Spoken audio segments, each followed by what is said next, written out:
Hi, I'm Mike Stanzik and this is Digital Electronics Classroom. Thanks for joining us today. In this video, we're going to be talking about Maxterms, which is part of the unit where we're looking at digital logic gates and truth tables and boolean expressions. And if you haven't watched the last video on minterms, I highly recommend that you do, because that's going to give you some background knowledge into what we're going to be doing today in this video.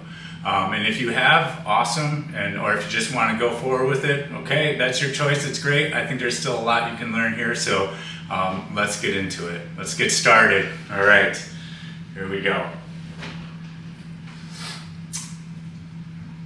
So we're looking at Maxterms. And when we're looking at Maxterms, we're going to think zeros. Got to think zeros. Let's go ahead and make ourselves a truth table. Sorry, this isn't going to be long enough, is it? Let's make this longer. Oh, it was so nice. Not really. Eeks.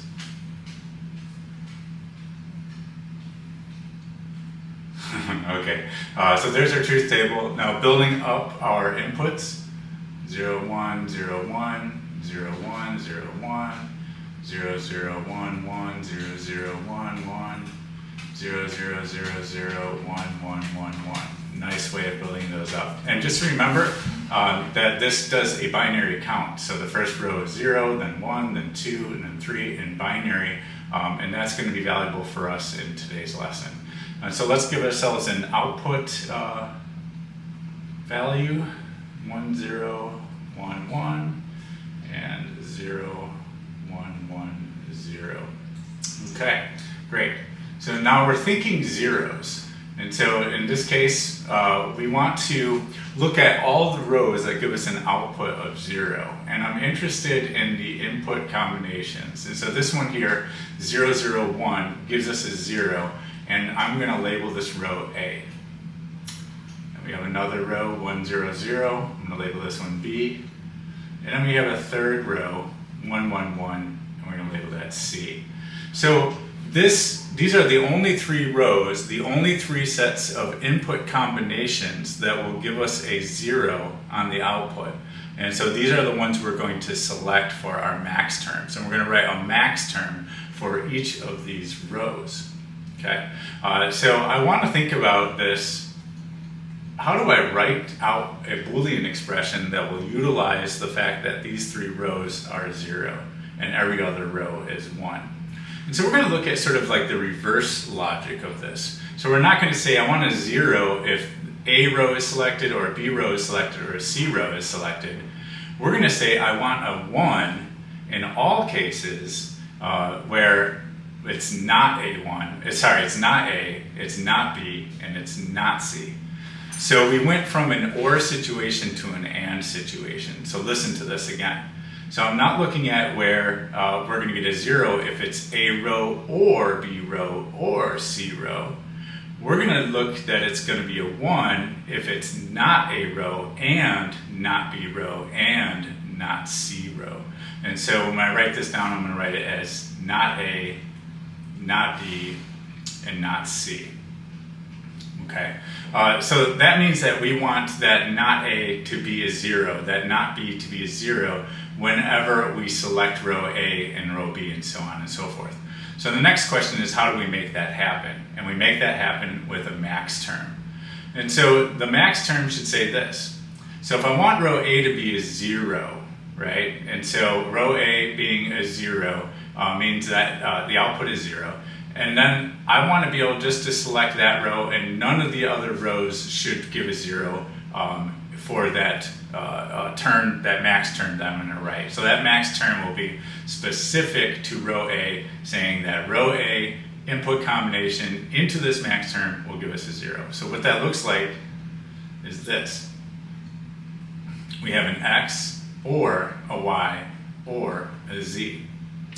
And the only way that this is going to be a 0, because an OR gate is pretty permissive, is if all 3 of these inputs into this term are equal to 0.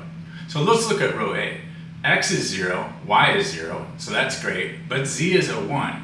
And so we're going to have to flip that Z to make it a 0.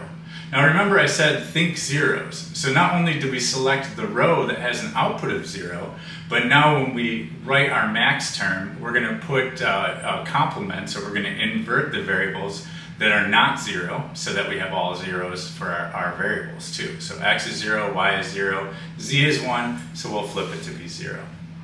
Now the only case where this is 0 now is if the input sequence 0, 0, 1 comes in, i.e. row A. So when row A comes in, this is a 0, making this A bar a 0, making the whole function a 0. In all of the cases, A is not going to play a role in determining what the function is. Okay, so we have 2 more rows, so we're going to have 2 more max terms, just like this, and they're going to have each of our inputs in there. That's one of the rules of max terms and min terms. And so now I have to make sure for B row that when the B row input combination comes in, that all 3 of these are 0. So we have 1, 0, 0, so X needs to be flipped, Y and Z is fine. And then C is 1, 1, 1, so we need to flip all 3 of those. Okay, and so that's sort of the procedure here to get ourselves the expression for max terms.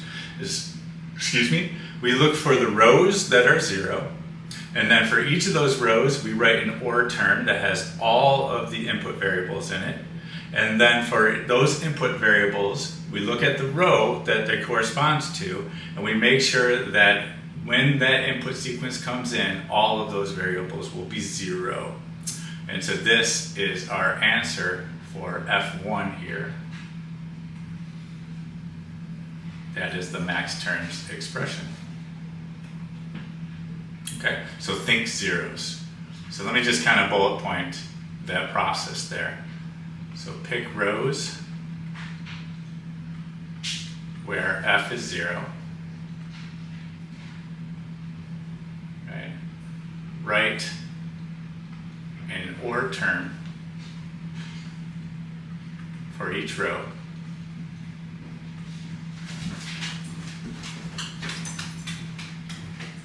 Make sure all input variables are present.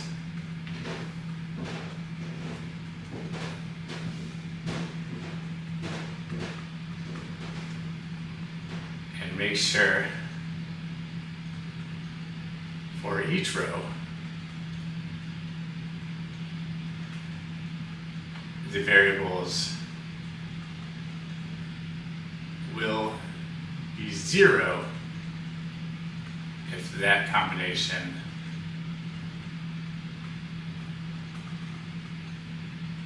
comes into the network. Oh wow, that's a lot of writing.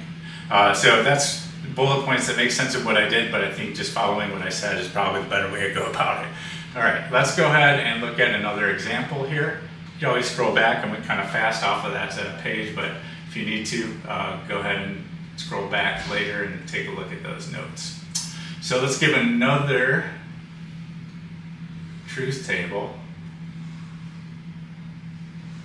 And here's a good chance for you to do it on your own. So you can stop the video if you want and try it on your own, then check the solution. Or you can just try to keep pace and stay ahead of me. Or if you prefer, which is going to be less in terms of your own understanding useful for you, but you're welcome to watch me finish it off and it'll have some value. Okay, so either way. So let's build this up. Look how fast we can build up this 8-row truth table by using the alternation method here. First column, least significant to the right, alternate by 1s, then by 2s, and then by 4s, and so on and so forth. And so we're going to go 0, 1, 1, 0, 1, 0, 0, 1, 0, 1, 1, 0, 1, 0, 0, 1. Those of you with experience might recognize that output, and it's sort of special. And I actually didn't think about that when I built it, but hey, it's there, so it's great. So what I want to do now is just write out the expression. And so let's go through what we were doing to get this step by step in that procedure. First thing, identify the rows in which the output is 0.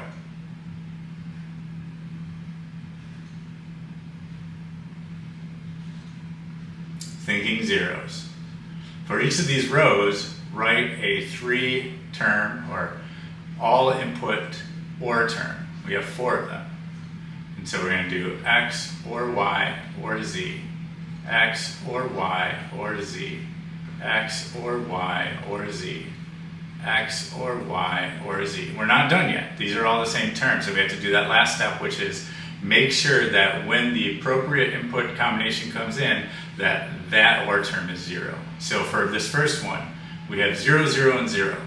So 0, 0, and 0, that will make this OR term 0. Perfect. Think zeros. The second one is 0, 1, 1. So the X is okay, but Y and Z have to be flipped. And then we have 1, 0, 1. X and Z are both 1, so X and Z have to be flipped. And then we have 1, 1, 0, X and Y have to be flipped. Procedurally, we're done. That's all you need to do. And so this will guarantee you a valid product of sums expression. This is product of sums, right? POS. So this is a valid POS expression that will implement this truth table. So that's really a valuable tool for us to have. I want to talk about something else, and that is conventions of labeling these max terms. We call these A, B, and C, but if you look, the input sequence represents a binary count. So it goes 0, 1, 2, 3, 4, 5, 6, 7. So we can label the rows 0, 1, 2, 3, 4, 5, 6, 7.